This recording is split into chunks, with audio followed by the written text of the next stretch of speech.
Hello, in this session we will be talking about the OSI transport layer. This is the chapter 4 of our network fundamentals. So at the end of this chapter, you will be able to explain the role of transport layer protocols and services in supporting communication across data networks. You will be able to analyze the application and operations of TCP mechanisms that supports reliability, reassembly, and manage data loss. Lastly, you'll be able to analyze the operations of UDP to support communication between two processes on end devices. So basically, our transport layer will focus on two major key points: the the TCP or the Transmission Control Protocol, and we also have the UDP for Unit Datagram Protocol. Now, as you can see in this exhibit, our transport layer will act as a mediator of our network data facilitated by the lower layers of the OSI and the application data facilitated by the application layers. All right.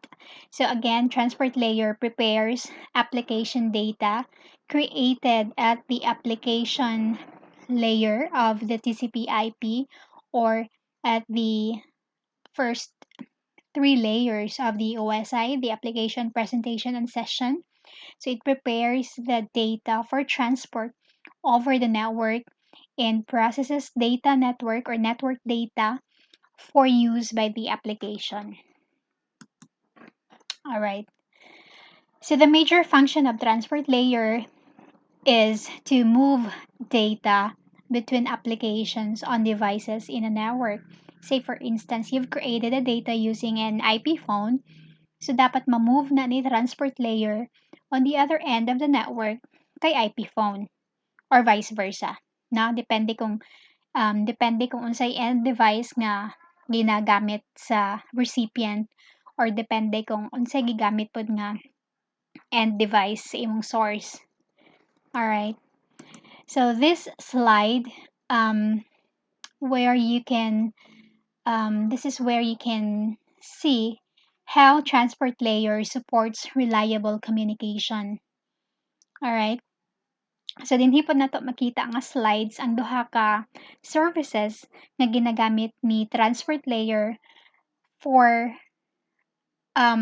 communication, no?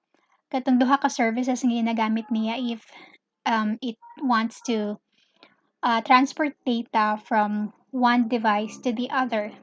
So, on this part, makita nato nga nay activity gi-activate diha. For instance, sa ato ang user, we have the IP telephone and streaming videos. So, kaning ani nga type sa mga communication or sa mga activity, right? Ang mga requirements ani are fast, low overhead, does not require acknowledgement, does not resend lost data, and it delivers data as it arrives. So, kung makita nimo kung manawag kag telephone kung makabantay mo, dili na siya require ang acknowledgement. Why? Say for instance, nanawag ka sa Picas end and then walay nitubag sa Picas end, walay any notification nga moingon nga basta directly mo drop na lang na siya. Ana na siya pag IP phone. And if you kung nakatry mo sa streaming sa video, kabantay mo nga at this moment of time nak naka-view ka aning isa ka video and then wala nimo nabantayan nga na-drop day ang connection and pag-restore sa connection makita nimo nga naa na mga frames didto nga wala na nimo nakita. Alright, kay live man ta. Another example aning sa dili nga part nga communication is kanang inyong online game. So kabantay mo sometimes nga ang imong character naa pa sa pinaka leftmost part sa imuhang screen, but then mabantayan nimo nga tuwa na siya speakers, no? So that is because of this type of communication. Fast siya, low ang overhead niya, and it does not require acknowledgement. So kani siya nga service nga ginagamit sa atong transport layer or the so-called or is the so-called UDP nga service or the Unit Datagram Protocol. nga i-discuss nato later sa slides. On the other hand pod, kaning mga activities like mag-email ka or like nag-activate ka og mga website. So, ni siya ang mga requirements pa nila. Reliable sila, kailangan siya i-acknowledge. And if in case nawala ang connection, kailangan niya i-resend ang nawala nga data. It delivers data in order. Alright? So, the application developers choose the appropriate transport layer protocol based on the nature of application. No? So, pasabot sa data palang daan, dinhi palang daan sa application, di ba? Sa last discussion, sa last nga recordings, nakita nato dito how we activated a service, no? Kung unsay gusto nato nga i-facilitate over the network, dinhi nato na i-initiate sa application. Whatever icon, whatever um, tabs nga imuhang i-press diha, that's the moment nga nag-initiate ta og data creation. And mo na dayon to siya, pag abot diri kay transport, mo to siya iyang pilion. Either mo choose siya depending on your activity. If it's for streaming video, so kani nga mga requirements ang i-set niya kay ni transport layer. If it requires reliable nga connection, no, say for instance HTTP or mag-email ka, kanipod nga mga requirements ang i-set niya. Alright? So, mo ni siya ang duha. So, kung makabantay mo sa previous nga slide, kaning part nga na ay reliable, mo ni siya ang atong TCP nga segment. Alright? So, kung tan-awon nimo mas daghan siya og elements sa ihang segment compared to the UDP datagram. So, mo ni siya ang katong unreliable nga connection nato. Like, for instance, video streaming ka, mag-game ka. So, mo lang ni siya ang mga requirement nga iset sa ato ang transport layer. But if it requires a reliable nga connection, maupod ni siya. Kailangan niya, same man sila, pareho sila kailangan ng source o destination. Ang UDP, wala lang siya acknowledgement number and uban pa nga mga details. So, a total of 20 bytes for TCP segment and 8 bytes lang po ang kantong UDP nga datagram na to. Alright, so part of the function sa ato ang transport layer is to indicate the appropriate port number sa application nga atong gi-activate, right? For instance, sa application nga part nag-activate ka og electronic mail, right? Now, pag-activate nato og electronic mail, automatically si application layer nag-indicate dito og application protocols like POP that is intended for electronic mail. Now, another example, if we have activated HTML page or HTML page or a website, automatically si application layer nato will attach information like HTTP because this is the intended application protocol for HTML page. If in case nagamit ta og chat, tawagon pod ni or ibutangan pod ni application layer og protocol nga IM because you're using a chat, no? And there are other nga mga protocols pa nga pwede gamiton ni application, no? Depending on the activity nga gusto nato i-activate. So once kani nga mga request nato sa application layer will be shift down to the transport protocol. Isa sa task ni transport protocol is to attach the equivalent port number sa kadtong mga application protocol. So kani nga mga port numbers ginatawag na sila well-known addresses, meaning to say tanan internetworking devices nakabaluan ang mga known or nga mga protocols or mga well-known addresses. Say for instance, for electronic mail or the POP nga protocol in the application layer, ang equivalent niya ng transport layer port numbers or port number is 110. For HTTP, it's 80. So, ma-encounter ninyo ni Puhon if naana mo sa inyong programming ng mga subjects. So, for sure, gamiton ganyan ng 80:80 na this is intended for HTTP nga application protocol, and for IM we have 513. So isa ni siya sa pinaka-importante nga information nga gina-attach ni transport layer during encapsulation process. Alright? So again, unsa to kung balikan nato ni siya sa pikas nga slide, for TCP segment, dapat i-attach niya ang source and destination port numbers. For UDP, same gihapon source and destination port numbers. But of course, naa na diha ang application data gikan sa application layer. Alright, mao lang ni siya ang pinaka-importante gid nga role ni transport layer. Dapat ma-identify lang niya ang port numbers equivalent sa application protocol nga gigamit nato sa taas. Na? Okay. Yan, so ingani siya ang mahitabo, no? So kani nga part din mao ni siya ang transport layer nga information nga i-attach nato sa atong data. So kani siya later na nato na i-discuss. Alright? Alright, so unsa ni siyang mga port numbers? So we have three types of port numbers. We have this well-known ports nga nag-start sa 0 to 1023. Mo ni siya ang mga numbers or mga well-known numbers nga reserved for services and applications. We also have registered port numbers gikan sa next to 1023 is 1024 to 49151. These port numbers are assigned by IANA to a requesting entity to use with a specific processes or application. We also have dynamic or private ports nga nag-start sa 49152 to 65, so on and so forth.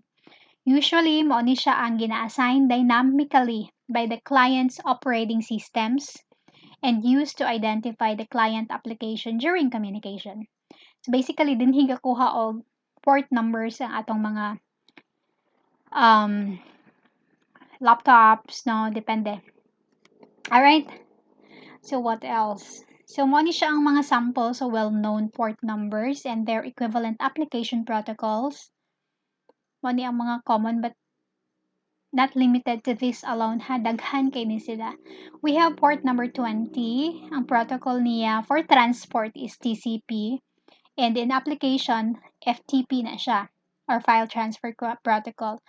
For FTP, gihapon siya na J21, SSH 22, may UDP 53 for domain naming service, alright, DHCP, and so on and so forth.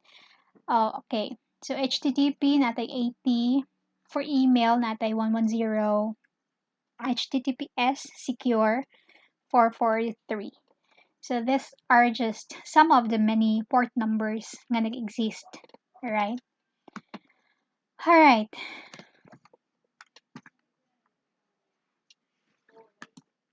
Again, depending on the activity or the services nga itong gi-activate, the transport layer, mamili na siya kung unsa, no? Na may specific atong segmenting, no? So pag ma-detect ni transport layer nga ang activity nga gi-activate ni user is a UDP communication, so pasabot iyahan ang i-segment based on UDP datagrams. Alright? If ma-detect ni transport layer nga TCP nga communication ang dapat gamiton na ani because it requires reliable connection. Say for instance si HTTP, so TCP ang akong iset. Again, si transport layer divides data into pieces and adds a header for delivery over a network. Again, katong pieces nga iyang gini-divide, mo to siyang ginatawag na to nga segment. That's the reason nga from data nga, unsa ning data na to, 'Diba? That's the reason nga pag abot sa transport layer, ang name sa atong data will become segment. Alright? Now, pag ma-assess niya dito nga UDP siya, ang pinaka-importante nga ibutang niya sa header are the source and destination port numbers.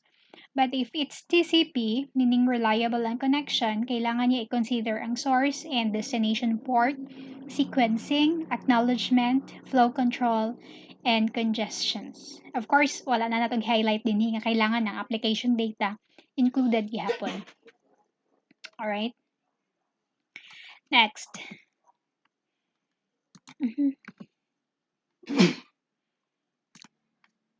So this is the TCP segment header fields, no, as mentioned in the previous slides. Okay.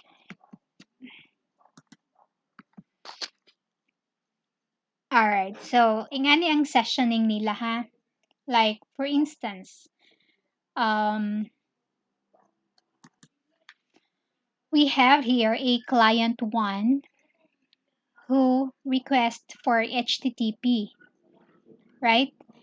So, ang mahitabo danhi, as client requesting, kailangan ma-indicate nimo sa imuhang segment ang source port and the destination port. Take note nga ang request sa ato ang client is HTTP. Therefore, i-indicate nga ni transport layer sa iyang destination port ang 80 because this is the well-known port for HTTP protocol. As source, kaning 49152, this is the source port of this client. Alright? So next to that, as ang i-forward, this request will be forwarded to the server. And once makita na ni server ang respond, automatically, muhatag na pod siya og establish na pod siya og process no or session para muabot kay client 1 ang iyang request. Therefore, kung mo-respond na si server, ang source port will be HTTP because nata sa server wherein ang port is 80, no? And then the destination will be the client's port numbers. All right. Another example, we have the client 2 who requests for SMTP. All right. So SMTP in our server has a port number of 25. Right? So kung mo request ka, automatically attach nimo ang imong port number as source and then 25 as destination because mo na siya ang address, well-known address sa atong SMTP. Kung mo-respond na si server, ibaliktad lang gihapon niya ang katong ang destination niya mahimo lang si client and then si source mahimo nang siya. Alright? So server response to, this is an example of a server response to TCP clients use random port numbers as destination ports. Alright, and TCP communication or operations and mechanisms. So, mo ni siya ang steps. No, na siya ginatawag nga three-way handshake to establish communication. Alright, so ingani ka complicated kung ang imong application requires TCP nga connection. So, kailangan ta mo send og identification. So, kailangan mo respond ang pikas nga end nga na-receive niya. Next to that is mo send siya acknowledgement nga na-receive niya. Then, i-acknowledge na po niya nga na-receive niya ang imong acknowledgement. And then, next to that, mo send na po siya number. Inya ma-receive na po sa katang nag-requesting party. Kasi nga na siya ka-complicated kung ang imong activity or ang services nga imong gipili requires a reliable connection. Alright? So, mailhan lang mo nga, ni-end na ang ilahang connection because of this symbol. So, meaning to say, ang session na terminate na. Alright? So, also, this is how the TCP sequence number are used to reconstruct data streams with segment placed in the correct order. Alright? So, take note nga ang ato ang data from the application pag abot diha sa transport, i-divide niya na siya into pieces, no? Depende kung segment ba to siya segment ba to siya or UDP, right? So, for instance, imo siyang na-divide into 6 segments, no? And naay chances nga kaning segment mo take siya different route. Wala nagpasabot nga kay isa ra sila same ra nga rota ilang agihan. No. They can take different routes, no, depende man gud na sa kung na collision. So nang ato ang manggong network na siya capability to reroute or to um redirect or no katong sa architecture nato ba nga fault tolerance and so on and so forth. So na chances nga pag-abot sa destination ingani iyang order. Segment 1, 2, mas una niabot ang 6 compared to 5, 4, and 3. So sa TCP na siya capability to reorder the segment to the original order. Alright? So, mo na siya ang ging-ani pag-manage, mo na siya isa ka management ginabuhat ni TCP service sa atong transport layer. Alright? So, skip ko na yan.